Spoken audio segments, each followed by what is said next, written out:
through these fast, but let's do it. The number 2 top story of the week is the Pleb Economist. Number 5, S-coins are part of Bitcoin's Gartner hype cycle. This is from Simple Stacker. 4 comments, 22,000 sats. Keyan, what's this?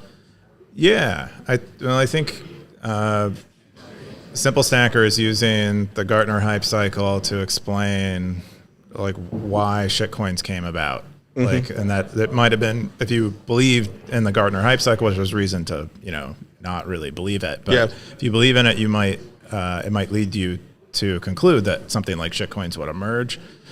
And so he describes the Gartner hype cycle to us, and then places the emergence of alternative L1s in the Gartner hype cycle. I drew an image of what he basically describes if you go to the comments, and that might help the people who are a little allergic to words at the bottom there. See that? If you click that, that's just basically what his article describes, which we can hardly see, but basically describes Bitcoin's invented, and then alternative L1s emerge as people don't really understand the technology very well and the purpose, and begin thinking it might be extended for other things. And that's like the peak of enthusiasm, and then it declines as we realize those things are. So is he saying Bitcoin L2s? Oh, there's Amron right there. Yeah. Is he saying Bitcoin L2s are not mature right now? Is that what he's saying? No. So he doesn't even mention Bitcoin L2s, but I would say they're not mature right now. This is my graphic. So this is my. So he basically describes the peak there and the trough, and he thinks the trough right now is retail's like on meme coins, and they're like in this disillusionment trough, and they're like most of retail isn't investing in alternative L1s because they believe that they are going to surpass Bitcoin. They're invested in them primarily in these kind of toy use cases like meme coins. And then I elaborated, and I'm like, well, and then he said Bitcoiners are like on the rise out of the trough, it seems, and like we're already there. Maybe we never entered the trough at all.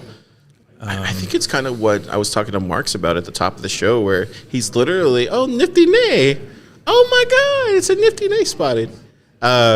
I think it's like one of those things where, like, I think just Bitcoin, like kind of what Marks was saying, like it already hit the mainstream, and so I think for the most part we just kind of have to just put the payments in at this point, if that makes any sense. Obviously the scaling is going to take time, but it's more just a toggle now.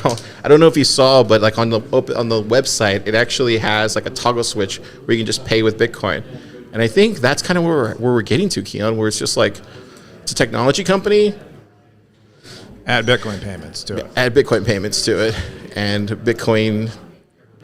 What would you call that? The skeleton, or what would you call that? The infrastructure. The infrastructure, if you need it, if you need that part of your stack or whatever. But that's kind of where we're at now. Is that a safe? I don't think so. No. Nope. Okay, then what do you say? I mean, I just don't think it's that. I don't think Bitcoin payments are mainstream. I think Bitcoin investing is mainstream. I think Bitcoin payments are still extremely niche. I think Bitcoin payments are as niche as maybe Bitcoin was in 2013. So I don't think we're at the stage where we just toggle it into applications. Yeah, I don't know. I feel like we're getting close. I mean, it's hard to not believe that when we're surrounded by Bitcoiners, so I would agree. You want another beer?